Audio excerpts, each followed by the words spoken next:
10,000-ൽ ഒരാൾക്ക് പിടിപെടാവുന്ന അപൂർവമായ രോഗം. അതുകൊണ്ട് തന്നെ ആത്യന്തികമായി ആശങ്കപ്പെടേണ്ട കാര്യമില്ല എന്ന രീതിയിൽ വളരെ ലാഘവത്തോടെയാണ് ഈ രോഗത്തെ തുടക്കം മുതൽ പലരും കണ്ടിരുന്നത്. പക്ഷേ കാര്യം അത്ര നിസ്സാരമല്ല എന്നാണ് ഏറ്റവും പുതിയ കണക്കുകൾ നമ്മളോട് പറയുന്നത്. ഇതുവരെ നമ്മുടെ കൊച്ചു കേരളത്തിൽ തന്നെ റിപ്പോർട്ട് ചെയ്തിരിക്കുന്നത് 71 കേസുകളാണ്. ഇതിൽ ഇതുവരെ സംഭവിച്ചിരിക്കുന്നത് 19 മരണങ്ങളാണ്. അതിൽ തന്നെ 9 മരണം സംഭവിച്ചതും ഈ മാസമാണ്. രോഗം ബാധിച്ചാൽ പിന്നീട് ജീവിതത്തിലേക്ക് ഒരു തിരിച്ചുവരവ് ഇല്ല എന്ന അവസ്ഥയാണ്. ചികിത്സകൾ ഇനിയും ഫലപ്രദം ആകാത്ത രോഗം. രോഗബാധ ഓരോ ദിവസം കഴിയുന്തോറും വ്യാപകമാകുമ്പോഴും രോഗത്തിന്റെ യഥാർത്ഥ ഉറവിടം കണ്ടെത്താൻ ആകാതെ വരികയാണ്. കോഴിക്കോടും മലപ്പുറത്തും മാത്രം എന്ന് കരുതിയിരുന്ന രോഗം ഇപ്പോൾ കേരളത്തിലെങ്ങും വ്യാപിച്ചിരിക്കുകയാണ്. 3 മാസം പ്രായമുള്ള കുഞ്ഞു മുതൽ 91 വയസ്സുവരെയുള്ള ആൾ വരെ രോഗികളിൽ ഇടം പിടിച്ചിരിക്കുന്നു. ഇന്ത്യയിൽ തന്നെ കേരളത്തിൽ നിന്ന് മാത്രമാണ് ഏറ്റവും കൂടുതൽ കേസുകൾ റിപ്പോർട്ട് ചെയ്യപ്പെട്ടിരിക്കുന്നതും. പൊതുജലാശയങ്ങളിലോ ചെളി നിറഞ്ഞ തടാകങ്ങളിൽ നിന്നോ മാത്രം ആകാതെ വീട്ടുവളപ്പിലെ കിണറുകളിൽ നിന്ന് വരെ രോഗം പടരുന്ന അവസ്ഥയാണ്. ഇത്രയും സൂചനകൾ കൊണ്ട് തന്നെ രോഗം ഏതാണ് എന്ന് നിങ്ങൾക്ക് മനസ്സിലായി കാണുമെന്ന് കരുതുകയാണ്. അതെ, അമീബിക് മസ്തിഷ്ക ജ്വരം അഥവാ അമീബിക് മെനിഞ്ചോ എൻസെഫലൈറ്റിസ് എന്ന് പറയുന്ന രോഗം.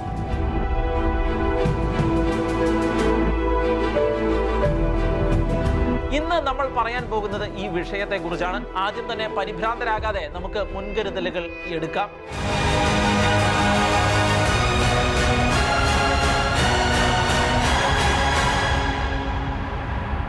അമീബിക് മെനിഞ്ചോ എൻസെഫലൈറ്റിസ് എന്ന അമീബിക് മസ്തിഷ്ക ജ്വരം ആദ്യമായി കണ്ടുപിടിച്ചത് 1965-ൽ ആയിരുന്നു. ഓസ്ട്രേലിയയിലെ അഡ്ലെയ്ഡിൽ 2 കുട്ടികളായിരുന്നു രോഗബാധിതർ. എന്നാൽ മെഡിക്കൽ ചരിത്രത്തിൽ ഈ കുട്ടികളുടെ പേരോ മറ്റു വിവരങ്ങളോ രേഖപ്പെടുത്തിയിട്ടില്ല.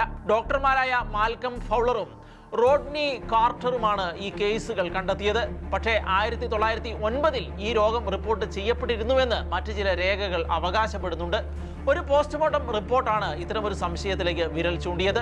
അമീബിക് മെനിഞ്ചോ എൻസെഫലൈറ്റിസ് ആണ് മരണകാരണമെന്ന് നിഗമനം ഉണ്ടായിരുന്നുവെങ്കിലും രോഗാണുവിനെ അന്ന് കൃത്യമായി തിരിച്ചറിയാൻ കഴിഞ്ഞിരുന്നില്ല. അതുകൊണ്ട് തന്നെ സംശയാസ്പദമായ കേസായിട്ടാണ് ഇതിനെ കണക്കാക്കി പോരുന്നത്. ഇക്കാരണത്താലാണ് ശാസ്ത്രീയമായി രേഖപ്പെടുത്തപ്പെട്ട ആദ്യ കേസ് ഓസ്ട്രേലിയയിലെ അഡ്ലെയ്ഡിലേതാണ് എന്ന് ഇപ്പോൾ മെഡിക്കൽ ലോകം സ്ഥിരീകരിച്ചിരിക്കുന്നത്. തലച്ചോറിനെ ബാധിക്കുന്ന അത്യന്തം അപകടകരമായ ഒരു രോഗമാണ് amoebic meningo encephalitis. Naegleria fowleri എന്ന അമീബിയയാണ് ഈ രോഗം പരത്തുന്നത്. രോഗം കണ്ടെത്തി റിപ്പോർട്ട് ചെയ്ത ഡോക്ടർ മാൽക്കം ഫൗളറിനോടുള്ള ബഹുമാനാർത്ഥമാണ് അമീബയ്ക്ക് ഈ പേര് നൽകിയിരിക്കുന്നത്. സ്വതന്ത്രമായി ജീവിക്കുന്ന അമീബയാണ് നെഗ്ലേറിയ ഫൗളറി. തലച്ചോറ് തിന്നുന്ന അമീബ എന്നാണ് ഇതിനെ സാധാരണമായി വിളിക്കുന്നത്. അമീബ എന്താണ് എന്നുള്ളത് നമ്മൾ സ്കൂൾ കാലയളവിൽ തന്നെ പഠിച്ചിട്ടുള്ളതാണ്. എങ്കിലും അമീബയെക്കുറിച്ചുള്ള പ്രാഥമിക വിവരങ്ങൾ അറിഞ്ഞുകൂടാത്തവർക്കും മറന്നുപോയവർക്കുമായി ചില കാര്യങ്ങൾ പങ്കുവയ്ക്കാം. ഗ്രീക്ക് ഭാഷയിലെ അമോയ്ബെ എന്ന വാക്കിൽ നിന്നാണ് അമീബ എന്ന പേരിന്റെ ഉത്ഭവം. മാറ്റം എന്നാണ് ഈ വാക്കിന്റെ അർത്ഥം. ശരീരത്തിന് സ്ഥിരമായ ആകൃതിയില്ലാതെ നിരന്തരമായി രൂപം മാറുന്ന സ്വഭാവമാണ് അമീബയുടെ പ്രത്യേകത. അതേസമയം മനുഷ്യ ശരീരത്തെ ബാധിക്കുന്ന അപകടകാരിയായ ജീവി എന്ന നിലയിലും അതോടൊപ്പം ജീവശാസ്ത്ര ഗവേഷണങ്ങളിൽ പഠന വിഷയമായും അമീബ മാറിയിരിക്കുന്നു. കോശങ്ങളുടെ പ്രവർത്തനങ്ങൾ മനസ്സിലാക്കുന്നതിനുള്ള മാതൃകയായിട്ടാണ് ജീവശാസ്ത്ര പഠനങ്ങളിൽ അമീബ ഇടം പിടിച്ചിരിക്കുന്നത്. ബാക്ടീരിയകളെ നിയന്ത്രിക്കുന്നതിലും അമീബ ഒരു പ്രധാന പങ്ക് വഹിക്കുന്നുണ്ട്. എന്നാൽ ചില അമീബകൾ മനുഷ്യരിൽ രോഗകാരികളുമാണ്. അമീബിക് ഡിസെന്റി പോലെയുള്ളവ നമുക്ക് പരിചിതം ആണല്ലോ. പക്ഷേ അതിൽ ഏറ്റവും അപകടകാരിയാണ് അമീബിക് മസ്തിഷ്ക ജ്വരം എന്ന് പറയുന്നത്. മസ്തിഷ്കത്തിന്റെ 3 ആവരണങ്ങളായ ഡ്യൂറ, അരാക്കിനോയിഡ്, പയ എന്നിവിടങ്ങളിലെ നീർക്കെട്ടിനെയാണ് മെനിഞ്ചൈറ്റിസ് എന്ന് വിളിക്കുന്നത്. ഇൻഫെക്ഷൻസ് ആണ് ഇതിൽ കാരണമാകുന്നത്. ബാക്ടീരിയ, വൈറസുകൾ, രോഗങ്ങൾ എന്നിവ മൂലമെല്ലാം അണുബാധ സംഭവിക്കാവുന്നതാണ്. മസ്തിഷ്ക ജ്വരം കൂടുതലായും ഉണ്ടാക്കുന്നത് ബാക്ടീരിയകളാണ്. ന്യൂമോകോക്കസ്, മെനിഞ്ചോകോക്കസ് തുടങ്ങിയവയാണ് ഈ ബാക്ടീരിയകൾ. പക്ഷേ അമീബിക് മസ്തിഷ്ക ജ്വരത്തിന് കാരണമായിരിക്കുന്നത് അമീബയാണ്. അമീബിക് മസ്തിഷ്ക ജ്വരത്തിന് കാരണമാകുന്ന നെഗ്ലേറി ഫൗളറി എന്ന അമീബ തടാകങ്ങൾ, കായലുകൾ, നീന്തൽക്കുളങ്ങൾ തുടങ്ങിയവയിലാണ് സാധാരണ കാണപ്പെടുന്നത്. മനുഷ്യർ ഇത്തരം വെള്ളത്തിൽ നീന്തുമ്പോഴോ അല്ലെങ്കിൽ ആ വെള്ളം മുഖം കഴുകാനും മറ്റും ഉപയോഗിക്കുമ്പോഴോ മൂക്കിലൂടെ കടന്നാണ് രോഗത്തിന് തുടക്കം കുറിക്കപ്പെടുന്നത്. മൂക്കിലൂടെ കയറിയ അമീബ ഓൾഫാക്ടറി നാഡി വഴി തലച്ചോറിൽ എത്തുന്നു. അവിടെ ഈ amoeba primary amoebic meningo encephalitis അഥവാ പാം എന്ന അപകടകരമായ അണുബാധയ്ക്ക് വഴിയൊരുക്കുകയും ചെയ്യും. രോഗം വളരെ പെട്ടെന്ന് തന്നെ മൂർച്ഛിക്കുകയും ഫലപ്രദമായ ചികിത്സകൾ ഇനിയും കണ്ടെത്തിയിട്ടില്ലാത്തതിനാൽ മരണത്തിൽ അത് അവസാനിക്കുകയും ചെയ്യുന്നു. മലിനജലത്തിൽ കുളിക്കുന്നവരെ ആണ് രോഗം ബാധിക്കുന്നതെന്ന് കരുതിയിരുന്നു എങ്കിലും കുളിമുറിയിലെ വെള്ളം പോലും സുരക്ഷിതമല്ല എന്നാണ് ഏറ്റവും പുതിയ റിപ്പോർട്ടുകൾ പറയുന്നത്. കുളിക്കുമ്പോഴും മറ്റും മൂക്കിലെ നേർത്ത തൊലിയിലൂടെയാണ് അമീബ മനുഷ്യ ശരീരത്തിൽ കടക്കുന്നത്. രോഗം തലച്ചോറിനെ ഗുരുതരമായി ബാധിക്കുന്നത് കൊണ്ടാണ് മരണനിരക്ക് വളരെ ഉയർന്ന് ഇരിക്കുന്നത്. ഉപ്പുവെള്ളമുള്ള ജലാശയങ്ങളിൽ ഈ അമീബയ്ക്ക് നിലനിൽപ്പ് ഇല്ലാത്തതുകൊണ്ട് കടലിലും മറ്റും കുളിക്കുന്നത് അപകടകാരിയും ആകുന്നില്ല. അതുപോലെ കുളിക്കുമ്പോൾ വെള്ളം കുടിച്ചതുകൊണ്ടോ രോഗകാരിയായ അമീബ ശരീരത്തിൽ കടക്കുന്നില്ല. പക്ഷേ ഡൈവ് ചെയ്യുന്നതിലൂടെയും നീന്തുന്നതിലൂടെയും വെള്ളം ശക്തിയായി മൂക്കിൽ കടന്നാണ് അമീബ വെള്ളത്തിൽ ഉണ്ട് എങ്കിൽ അത് മൂക്കിലെ അസ്ഥികൾക്കിടയിലൂടെ നേരിയ വിടവിലൂടെ തലച്ചോറിലേക്ക് എത്തുന്നത്. കൂടാതെ നസ്യം പോലെയുള്ള ക്രിയകൾ ചെയ്യുന്നതിലൂടെയും തല വെള്ളത്തിൽ മുക്കി മുഖം കഴുകുന്നതിലൂടെയും രോഗം പിടിപെടാനുള്ള സാധ്യതയുണ്ട്. ക്വാളിഫോം ബാക്ടീരിയയാണ് അമീബ ആഹാരം ആക്കുന്നത്. അവ കൂടുതലുള്ള സ്ഥലങ്ങളിലാണ് അമീബയുടെ സാന്നിധ്യം ഉള്ളത്. അതുകൊണ്ടാണ് കിണറുകളും ജലാശയങ്ങളും അമീബിക് മസ്തിഷ്ക ജ്വരത്തെ സംബന്ധിച്ചിടത്തോളം അപകടകാരികൾ ആകുന്നത്. ഓൾഫാക്ടറി നാഡി വഴിയാണ് മൂക്കിൽ നിന്ന് അണുക്കൾ തലച്ചോറിലേക്ക് പ്രവേശിക്കുന്നത്. ഗന്ധം തിരിച്ചറിയാൻ സഹായിക്കുന്നതാണ് ഓൾഫാക്ടറി നാഡി. തലച്ചോറിലേക്ക് പ്രവേശിക്കുന്ന അണുക്കൾ നേരിട്ട് മസ്തിഷ്കത്തെയും അതിനെ പൊതിഞ്ഞ് സൂക്ഷിക്കുന്ന ആവരണമായ മെനിഞ്ചസിനെയും ബാധിക്കും. അണുക്കൾ തലച്ചോറിൽ പ്രവേശിച്ചു കഴിഞ്ഞാൽ 5 മുതൽ 7 ദിവസങ്ങൾക്കുള്ളിൽ ലക്ഷണങ്ങൾ പ്രത്യക്ഷപ്പെടും. കടുത്ത പനി, തലവേദന, ഛർദി, മയക്കം, അപസ്മാരം, തളർച്ച എന്നിവയാണ് പൊതുവെയുള്ള ലക്ഷണങ്ങൾ. ചിലർക്ക് ഗന്ധം തിരിച്ചറിയാനുള്ള ശേഷി നഷ്ടപ്പെടും. കഴുത്ത് ചലിപ്പിക്കാൻ പോലും കഴിയാത്ത വിധം മുറുക്കവും ഈ രോഗത്തിന്റെ പ്രത്യേകതയാണ്. ഇതേ രോഗലക്ഷണങ്ങൾ ബാക്ടീരിയ മൂലമുണ്ടാകുന്ന മെനിഞ്ചൈറ്റിസിനും ബാധകമായതിനാൽ പലപ്പോഴും രോഗനിർണയം തെറ്റി പോകാറുണ്ട്. പിന്നീട് രോഗം തിരിച്ചറിഞ്ഞു വീഴുമ്പോഴേക്കും കാര്യങ്ങൾ പിടിവിട്ട് പോയിട്ടുമുണ്ടാകും.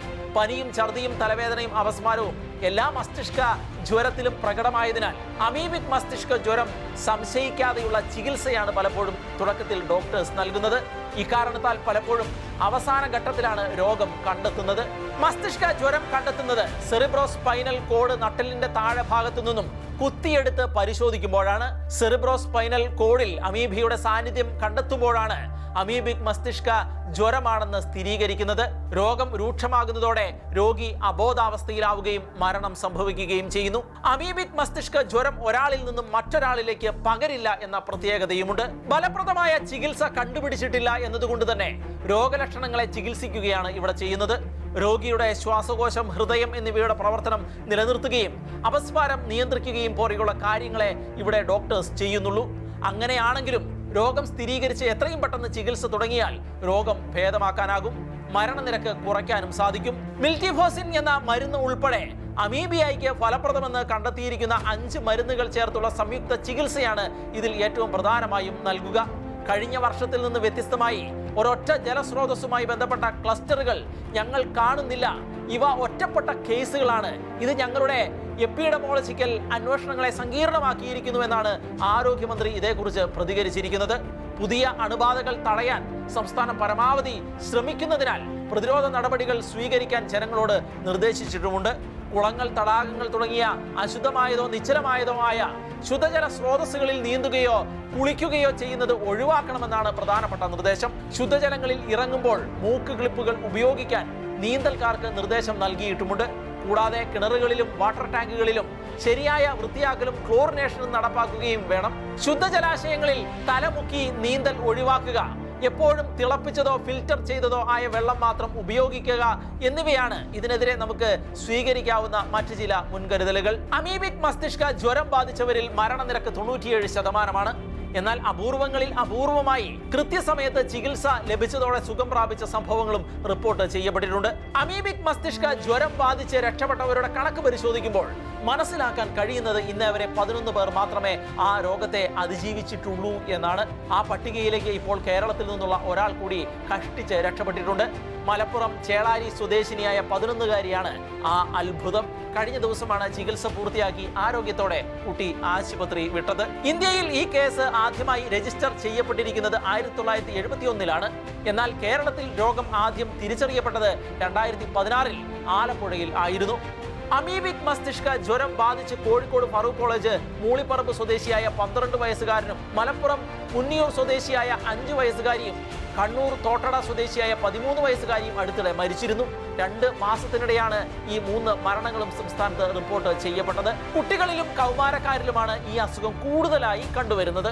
ഇതെന്തുകൊണ്ട് എന്നതിനെ സംബന്ധിച്ചും കൃത്യമായ നിഗമനത്തിൽ എത്താൻ വൈദ്യശാസ്ത്രത്തിന് സാധിച്ചിട്ടില്ല. ഏതെങ്കിലും തരത്തിലുള്ള പ്രതിരോധ ശേഷി കുറവായതുകൊണ്ടാണോ ഇത് സംഭവിക്കുന്നത് എന്ന രീതിയിൽ പഠനങ്ങൾ നടന്നുകൊണ്ടിരിക്കുകയുമാണ്.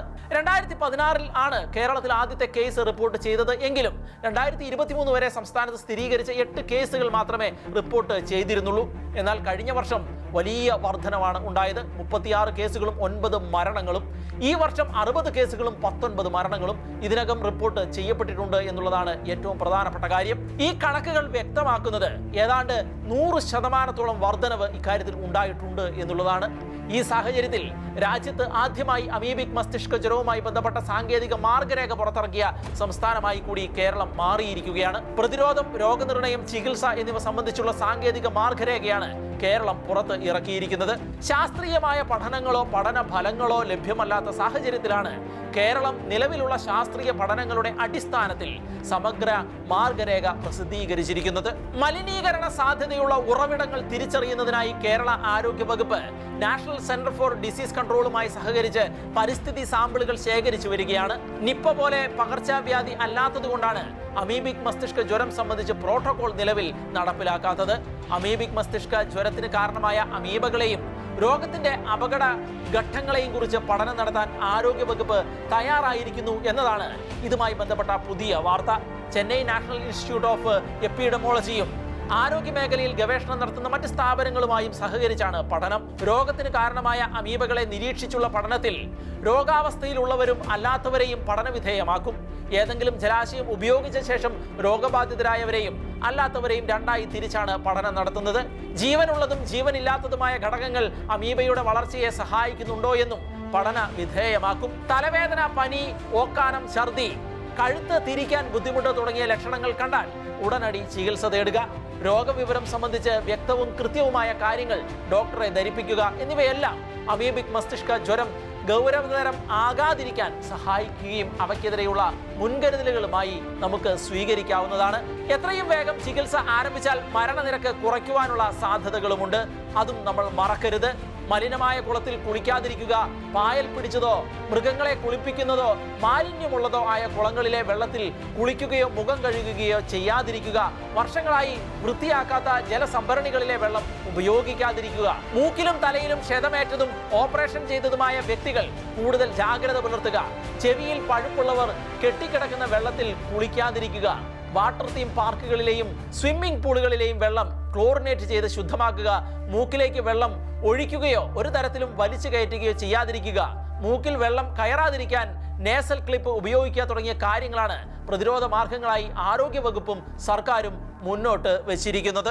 അമീബിക് മസ്തിഷ്ക ജ്വരം പോലെ മലയാളികളെ ഭയാകുലരാക്കിയ മറ്റൊന്നാണ് നിപ്പ എന്ന് പറയുന്നത്. ഏറെക്കുറെ സമാനതകൾ ഇവ രണ്ടും തമ്മിലുണ്ട്.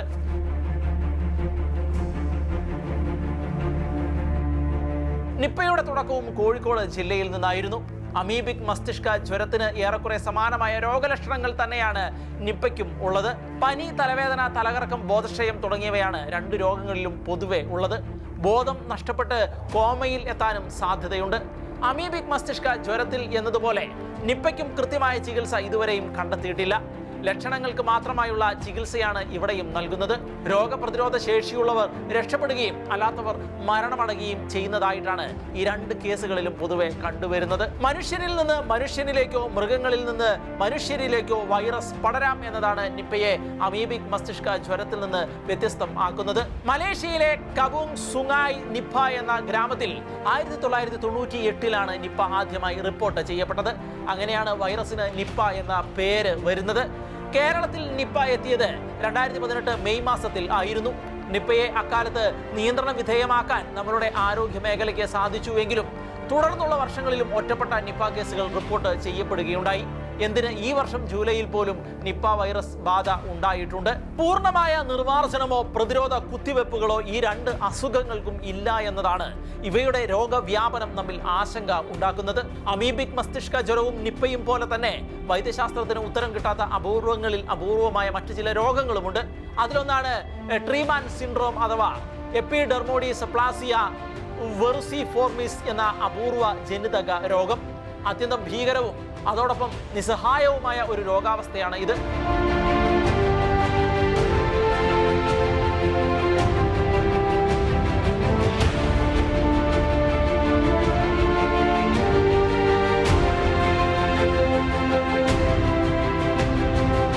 ലോകമെമ്പാടുമായി വെറും 600 കേസുകൾ മാത്രമേ ഇത് റിപ്പോർട്ട് ചെയ്യപ്പെട്ടിട്ടുള്ളൂവെങ്കിലും കാഴ്ചക്കാരിൽ പോലും ഭീതിയും ഞെട്ടലും ഉളവാക്കുന്ന ഒരു രോഗമായി ഇത് മാറിക്കഴിഞ്ഞിട്ടുണ്ട്. മരത്തിന്റെ തൊലി പോലെയുള്ള കൈപ്പത്തിയും അതിൽ നിന്ന് വളർന്നു വരുന്ന ശിഖരങ്ങളുമാണ് ഈ രോഗത്തിന്റെ പൊതു ലക്ഷണങ്ങൾ. കൈകാലുകളിലും മുഖത്തും ഈ രോഗം പ്രത്യക്ഷപ്പെടാം. വൈദ്യശാസ്ത്രം എപ്പിഡെമോഡിസ് അപ്ലാസിയ വെറുസിഫോമിസ് എന്നാണ് ഇതിനെ വിളിക്കുന്നത്. ശരീരത്തിൽ ചില പ്രത്യേകതരം HPV വൈറസുകൾ പിടിപെടുമ്പോൾ രോഗിയുടെ ത്വക്കിൽ അസാധാരണമായ വളർച്ചകൾ ഉണ്ടാകുന്നത് കൊണ്ടാണ് രോഗം ഇങ്ങനെ കാണപ്പെടുന്നത്. കൈകാലുകളിൽ വളർന്നു പിടിക്കുന്ന ഈ വളർച്ചകൾ മൂലം ചലനശേഷി കുറയുകയും സാധാരണ പ്രവൃത്തികൾ പോലും ചെയ്യാൻ കഴിയാതെ ജീവിതം ദുരന്തപൂർണമായി തീരുകയും ചെയ്യുന്നു. ഇത് രോഗികളെ കടുത്ത വിഷാദത്തിലേക്ക് തള്ളിവിടുന്നു. ചർമ്മ ക്യാൻസറിനും ഈ രോഗം വഴിവെക്കുന്നു. ഈ രോഗം ബാധിച്ച 2 പേരെ കുറിച്ചാണ് കൂടുതൽ വിവരങ്ങൾ പുറം ലോകത്തിന് അറിയാവുന്നത്. മരമനുഷ്യൻ എന്ന പേരിൽ അറിയപ്പെട്ട ഡെഡ കൊസ്വാര എന്ന ഇന്തോനേഷ്യൻ മരപ്പണിക്കാരനായിരുന്നു അതിലൊരാൾ. 1971 ജനിച്ച അയാൾ 2016 മരണമടഞ്ഞു. 10 വയസ്സുകാരി സഹാന ഖാത്തൂൺ ആണ് മറ്റൊരാൾ. മുഖത്ത് തൊലി പോലെയുള്ള അരിമ്പാറകൾ വളർന്നതോടെയാണ് ഇങ്ങനെയൊരു അസുഖത്തിലേക്കാണ് സഹാന നടന്നു തുടങ്ങിയത് എന്ന് വീട്ടുകാർ മനസ്സിലാക്കിയത്. ഈ രോഗത്തിന് ശസ്ത്രക്രിയ ഒരു പരിധിവരെ സഹായിക്കുമെങ്കിലും വീണ്ടും വരാനുള്ള സാധ്യതയും തള്ളിക്കളയാൻ കഴിയില്ല. വൈദ്യശാസ്ത്രം ഇത്രയധികം പുരോഗമിച്ചിട്ടും ഇന്നും പൂർണ്ണമായി ഭേദപ്പെടുത്താനോ രോഗകാരണം കണ്ടെത്താനോ കഴിഞ്ഞിട്ടില്ലാത്ത ഇത്തരം അസുഖങ്ങൾ ഉണ്ട് എന്നത് യാഥാർത്ഥ്യമാണ്. ആ യാഥാർത്ഥ്യം അംഗീകരിച്ചുകൊണ്ട് തന്നെ ഇവയ്ക്കെതിരെ പ്രതിരോധ നടപടികൾ സ്വീകരിക്കുകയും ജാഗരൂകരായിരിക്കുകയും ചെയ്യുക എന്നതാണ് നമ്മുടെ ഭാഗത്ത് നിന്ന് ഉണ്ടാകേണ്ട നീക്കം. പല ദുരന്തങ്ങളെയും പിടിച്ചുകെട്ടി വരുതിയിൽ നിർത്തിയ പാരമ്പര്യമുള്ള നമുക്ക് അമീബിക് മസ്തിഷ്ക ജ്വരത്തെയും പിടിച്ചുകെട്ടാൻ കഴിയുമെന്ന് വിശ്വസിക്കാം. അത്തരമൊരു പ്രതീക്ഷയുടെ മികച്ച ഉദാഹരണമാണ് കഴിഞ്ഞ ദിവസം രോഗവിമുക്തി നേടി ആശുപത്രി വിട്ട 11-കാരി. ഇത്തരത്തിലുള്ള ശുഭവാർത്തകൾ വരും ദിവസങ്ങളിലും നമുക്ക് പ്രതീക്ഷിക്കാം.